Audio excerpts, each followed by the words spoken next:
All right, back on the Pond Hockey Eagles postgame show live from Ocean Casino. The Eagles got waxed again. 33-13 to the Dallas Cowboys. Got outplayed in every way you can get outplayed. And now the question is, what is the result of this particular season that had so much promise?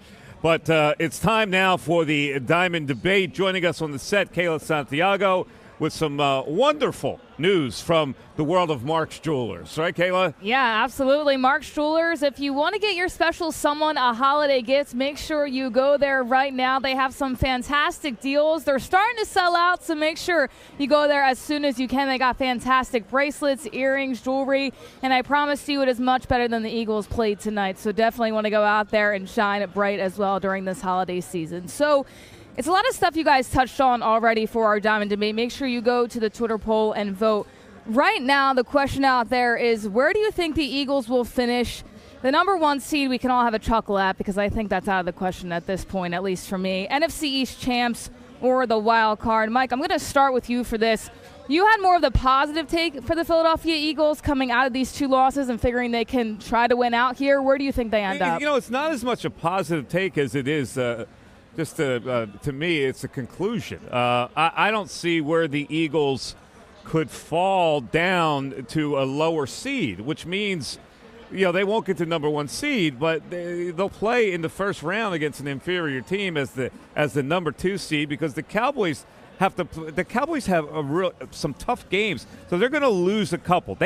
I don't think the Cowboys can beat the Eagles for the NFC East championship. They play at the Bills, at the Dolphins, the Lions, and then finally at the Commanders. So they're going to lose one game. Even if the Eagles lose next week, the Cowboys lose one more game, the Eagles are still in a position where they're going to win the division, which most likely gives them the second seed. It's a matter of then calculating how they'll make out as the second seed, because the second game they will most likely play then is against the Lions. Now, that'll be home. Can they beat the Lions at home? I think they can. So the only thing it comes down to is I know they can't beat the 49ers in San Francisco to get to the Super Bowl, and that's what's disappointing for me. Yeah, absolutely. And I think, too, to look at the Eagles right now and the Cowboys, Mark, are getting hot at the right time. Yes, they do have a tougher schedule, but if the Eagles play like they did today, and we've talked about it on this panel saying, well, they're not going to play like this next week. Well, we said that last week with the 49ers, and they played, I think, even worse tonight. What is your input on where they'll end up? It's weird to be confident in anything that the Eagles are doing right now and be positive about anything, but to Mike's point, it's not about being positive or even optimistic. It's just kind of calling it as you see it, and I see them winning the NFC. I think they're going to be the NFC East champions. The NFC East, win the NFC East. But the good thing that you could draw out of this is that the Cowboys have 3 games on the road. The 3 games on the road are the only the Dallas Cowboys are the only team of the 49ers, the Eagles, and the Cowboys that have 3 on the road finish up the season. Both the 49ers and the Eagles have 2 games at home. Eagles obviously go to Seattle, then they host the Giants, host the Cardinals, and then they also go to New York to play the Giants.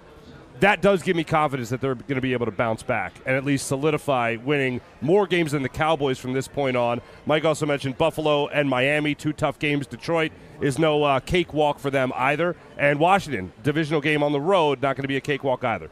I believe that they're going to be able to go out there and have a better record at the end of the season by the Dallas Cowboys. See, the only thing that could happen here, if Dallas could win out. I mean, right. I don't know if they will. I don't think they will. They could win out. If they win out and the Eagles lose next week, then obviously you got to reshift it. Mm-hmm. But the worst the Eagles could be then is the 3 seed. So they're still in an advantageous position in their first round game. And in the second round, then, depending on how that works out, that could be the Niners. But most likely, it won't be the Niners. It'll be the Lions again. So that's why I think they'll get to the NFC title game. They just won't win it. Real quick, the 49ers are at Arizona. Then they host Baltimore. Then at Washington. And then they host the Rams. Going to the defensive side of the ball, Seth, we saw it at the last 4 minutes of the game. Dallas still trying to drive up the field. They have all the fire under them at home. And then you see Bradbury and Darius Slay out of the game in the last 4 minutes. And I get it, maybe preventing injury, whatever it may be. But for those guys, the veteran guys right now, they're not playing up to par. Defensively, I know you said it's blaming personnel and coaching, but they need to figure it out some way, somehow. And I think it starts with those guys as leaders. And right now, they're just not doing that. Well, and listen, when you get beat 42-19, and your star cornerback comes out and says, "I thought I played a pretty good game and led the team with 5 tackles." Therein lies, the problems and the issues, with your football team and the mentality of how they think. If one of your leaders thinks that way, how do you think the young guys, are thinking? I don't know. I just feel like, they're just a flawed team. I feel like, we've kind of been lulled to sleep with how they played. And I'm really mad at myself because I knew better all along, but I didn't want to take, the public smoke of a team that was undefeated and then 8-1 and 9-1 and 10-1. I didn't want to take the public smoke because that's all everybody wanted to say. Well, what are you complaining about? They're 8-0, they're 9-1, they're 10-1, and now they're 10-2, they're 10-3. Well, the truth of the matter is, they've shown us all season long. One of my mottos is, it is as important how you win as if you win, because it's a telltale sign of what's to come. Your future performances always give us a preview of what your past performances, I should say, always gives us a future preview of what your game is going to look like. And they haven't, even though they've won and they've stacked some wins, they haven't been in dominating fashion. They've eked out some wins. Even in some games where they should have won, other teams made mistakes, that had a game fall into their lap. But as we get to the most critical time of the season, all of those flaws and all of those things that we saw that were wrong with this team early on, that we ignored, that we were pressured to ignore just because they were winning, they're coming to fruition right now in a massive way. And for us to think that, those are going to get fixed or they could be rectified, I just feel like we're 100% wrong. And I think we're fooling ourselves, to believe that this team is going to run the table of the last 4 games of the season and go into the playoffs at this point in time, and do anything special. It's just not going to happen. And I think mentality is also on the offensive side of the ball. And I point out Jalen Hurts because I think consistently we said, well, they have a really good quarterback. They have a quarterback with a dog mentality. He's got 10 interceptions and 5 fumbles this season. And the offense doesn't look great. Is this Brian Johnson, Nick Sirianni? Do they take the blame? Absolutely. But also Jalen Hurts, it's no more being on the sideline locked in. He's not going over to these players and hyping them up, getting them ready to go, being that leader that he quote-unquote is. And I get he might be more of a silent leader, but Seth, a quarterback in the locker room, I think needs to be a little bit more in a better mindset out there on the sideline when his team is down, because he's going to be the reason they come back. And right now, if he's sitting on the sideline alone, there's nothing they can do. Well, listen, there is some truth to that, but he led that way and took a team to within 3 points of winning the Super Bowl last year. Mm-hmm. He led that way and got the team to where it is right now. So I don't think that, that they really expect for him to lead in that fashion. I think he is one of those guys that leads more by example. And the vocal side of him, we as the media and the people on the outside looking in, we don't really get to see. I think he is a lot more vocal than we get, than we understand. But I also believe that, he's the type of guy on game day that's not a rah-rah, overhyped guy. Now, I think that he's got to make better decisions and he's got to take care of the football. 10 interceptions and 5 lost fumbles, that's unacceptable. But when I look at this offense looks like a shell of what it looked like last year. And I don't know whether that's because we got a new offensive coordinator. I'm not sure whether that's because, we've completely gotten away from the RPO and the read option game, where all we're doing is running him on quarterback sweeps and quarterback draws and quarterback traps rather than, using the RPO game, where we've got a triple threat. So I'm not sure exactly what it is. I'm not understanding and I'm not getting why this offense that's really one player different than it was all last year. The only difference on this team is Isaac Seumalo out, gone to Pittsburgh, Cam Jurgens in at offensive guard. That's the only difference. All the other pieces are the same. And people will go to the stats and be like, oh, the stats are similar to last year. They're a point off here. They're not as efficient and they're not as effective as they were last year. So the numbers don't mean anything unless you're playing to a certain level. I got to tell you, Seth, you're right. And to me, they're not scheming him properly. He's holding onto the ball way too long. They can scheme that better to get the ball out of his hands quicker. No, they can call plays that gets him to get the ball out of his hand quicker. You're right about the RPOs. Why don't they mix in some RPOs? I get it that they want to protect them, but that was where he put defenses on their heels.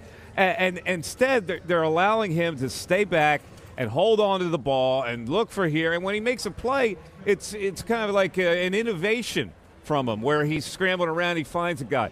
Now, today, he did hit A.J. Brown a lot. But the quick throws they don't use anymore, and I don't understand it. Well, listen, they don't use them because those kinds of throws came off the read option and the RPO.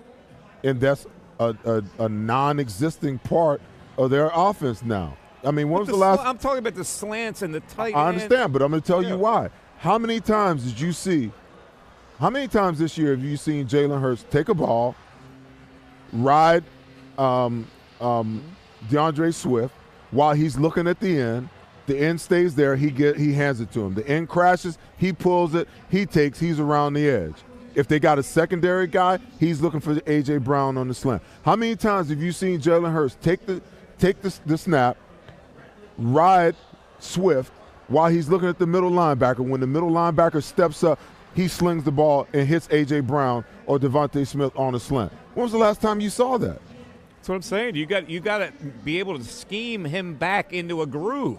And the biggest problem is, in my opinion, and I've been saying this, and D. Gunn brought it up tonight. I've been saying, everyone's asking, why is he standing in the pocket patting the ball? Why is he holding the ball so long? Because it is the design of these routes that gets him in trouble. Because these are routes that are 10 yards or deeper. Okay, understand, this organization and this head coach, they want to throw the ball and they want explosive plays down the field, okay, and they want to minimize explosive plays on the defensive side of the ball. Let's put the defense aside. If they want explosive plays, that means plays that are 12 yards or more. So when all of your wide receivers and your tight ends are running routes that are 10 to 15 yards down the field, and if there's any kind of jam on him, it throws the complete timing off. So while he's standing there waiting for these routes to develop, the pass rush is coming. And instead of him just checking the ball down to the running back or a tight end in the flat, he's trying to hit these plays down the field. So why don't you change your route schemes to always give him an early out as he goes through his progression? First guy's not there, I got a guy that I can dump the ball off to. First guy isn't there, I got a crosser that's coming in my vision. I can dump it off to him, okay? If you want to play zone and we want to go 10 personnel, that's 4 wides and one running back, okay, why aren't we all overloading the zone? You can go 3-by-1 with Swift in the backfield, motion him out to this side, delay him now, and run everybody off. And when he releases in the flat, guess what? He's going to get the ball. He's going to catch the ball out there 5, 6, 7, 8, 9, 10 yards on every single down. Now you force the defense to adjust to that. But what do? They keep running with their running, okay, banging their heads against the wall, waiting for Jalen to do something special. And you know what defenses are doing now? Now I understand why Nick Bosa said last week, we've created the blueprint, okay? You want to collapse the pocket, keep him in the pocket so he can't get out, and make him play from the pocket. Because these routes take too long to develop, and he's not 1, 2, 3 getting the ball out, 1, 2, 3, 4, 5 getting the ball out. He's waiting for these routes to get 10, 15, 20 yards down the field, and it's just not working. And instead of them changing, they keep doing the same thing, expecting a different result. And we all know what that means. And D. Gunn said earlier that he heard from the players in the locker room that they're very predictable. If the players are saying this, Mark, I'll go to you now. Do you feel like the coaches will take that into account and say at some point they got to change because it's back-to-back weeks that you haven't made any type of adjustments? We talked about it on the halftime show. Maybe it is truly just the personnel, but if the players are starting to say this to the media and to everybody else, do they go to the coaches and say, we're not going to win ball games if they don't figure it out on the offensive side of the ball? One of the major reasons the Eagles won the Super Bowl 6 seasons ago now is because the Eagles players took it upon themselves to go up to the coaching staff and Doug Peterson and said, we need to balance this out. And they won that argument so well that Howie Roseman actually went out there and he traded for Jay Ajayi before the deadline that season. That worked in the Eagles' favor. Having a players' meeting, a leadership committee meeting with the coaching staff can obviously help that cause. But what's absolutely mind-numbing today is the fact that I can't remember the last time, if ever, an Eagles quarterback only completed a pass to 3 different receivers in the game. The Olamide Zaccheaus throw, obviously, that was the fake punt to Olamide Zaccheaus. But other than that, it was Dallas Goedert, it was A.J. Brown, and obviously it was Devontae Smith. There was no dump off to somebody coming out of the backfield. There was nothing creative. There's no screen play to a running back out of the backfield, not even Kenny Gainwell, not even a Boston Scott who has shown in the past that he can execute that play rather well. But a quarterback for the Philadelphia Eagles only completed a pass to 3 different receivers. If that is not the perfect example of what Derek Gunn was talking about and how predictable this scheme has become, I don't know what is. And if you got to change the route option, if you got to actually, I don't know, dream up a hot route maybe, then that needs to be done immediately, especially after you do have a guy like Nick Bosa waving a flag for the rest of the league saying, hey, help us out, get the number 1 seed. Cowboys, let us help you get us the number 1 seed by beating the Eagles. And if they're not going to make an adjustment after that, then, yes, forget about any delusions of grandeur. This team can bounce back, clean up all the other mistakes at the same time, and redesign their offense. While they're redesigning their defense, then everything's up Mark, the window. you know what I'm astonished at? I'm astonished that they would take the RPO and the read option out of their offense, but yet run the type of plays that they run with Jalen Hurts keeping the ball. Now, I get it. You know, when they go empty, anytime that they can get 4 on 5, you can count on it. They're going to, Jason Kelce is going to lead him up in the hole, and he's going to run the ball. They had success with it twice tonight.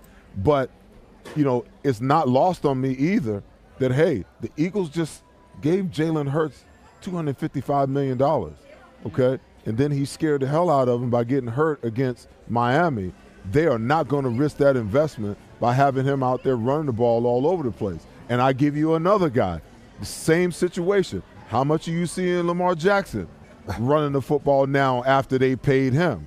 They even got the coach who designed that offense, Greg Roman, out of the building and said we're going to put him in a more traditional offense so that we can protect our quarterback. Listen, there's a lot at work here.